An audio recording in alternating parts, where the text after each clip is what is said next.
This is Harry Potter in English.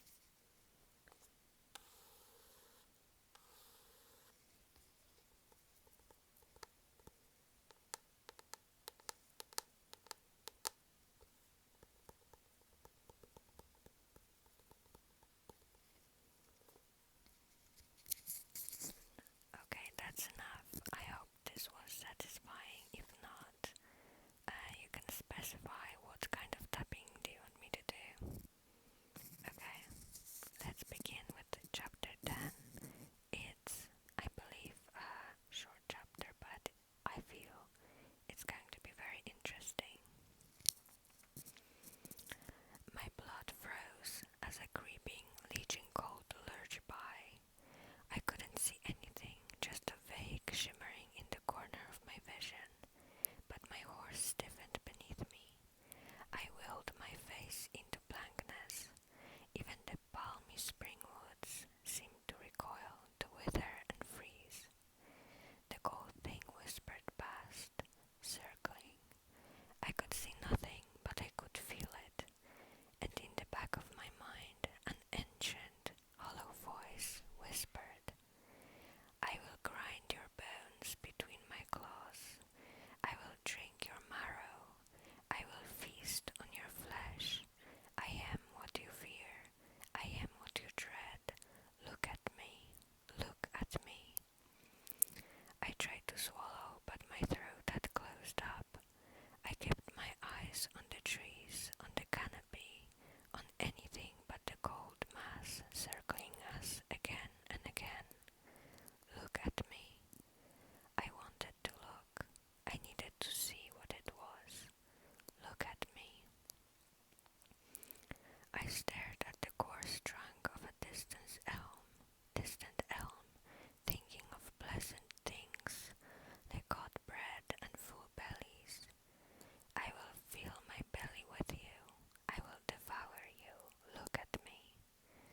A starry, unclouded night sky, peaceful and glittering and endless, summer sunrise, a refreshing bath in a forest pool, meetings with Isaac, losing myself for an hour or two in his body, in our shared breaths. It was all around us, so cold that my teeth chattered. Look at me. I stared and stared at that ever-nearing tree trunk, not daring to blink. My eyes strained, filling with tears, and I let them fall, refusing to acknowledge the thing that lurked around us. I just remembered, because I think I keep squinting my eyes. I need my glasses. And my boyfriend recently pointed out that I should be reading with my glasses on, especially if I'm reading from the computer. So I apologize for the little intermission. Let's continue. My eyes strained, filling with tears, and I let them fall, refusing to acknowledge the thing that lurked around us. Look at me. And just as I thought I would give in, when my eyes hurt so much from not looking, the cold disappeared into the brush, leaving a trail of still, recoiling plants behind it. Only after Lucien exhaled and our horses shook their heads did I dare sag in my seat. Even the crocuses seemed to straighten again. What was that? I asked, brushing the tears from my face. Lucien's face was still pale. You don't want to know, please. Was it that surreal you mentioned? Lucien's russet eye was dark as he answered hoarsely, no. It was a creature that should not be in this land, in these lands. We call it the bug. You cannot hunt it, and you cannot kill it, even with your beloved ash arrows. Why can't I look at it? Because when you look at it, when you acknowledge it, that's when it becomes real. That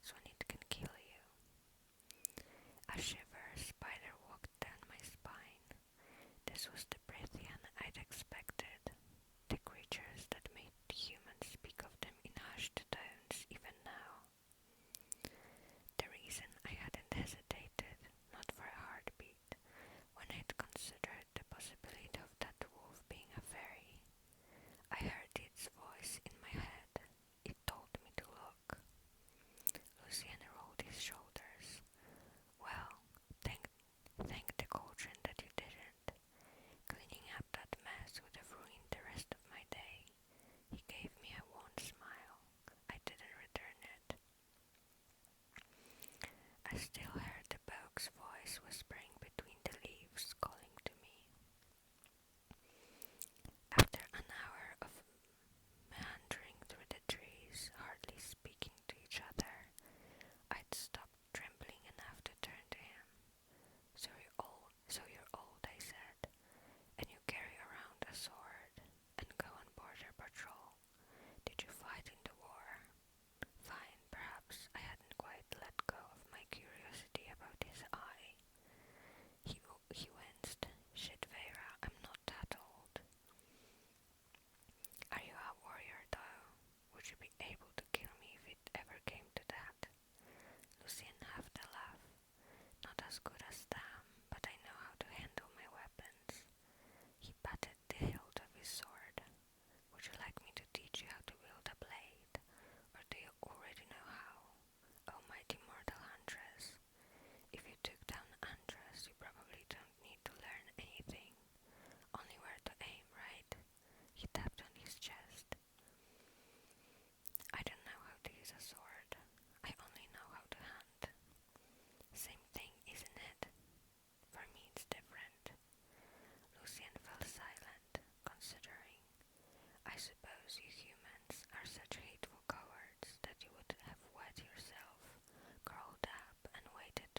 just because Lucien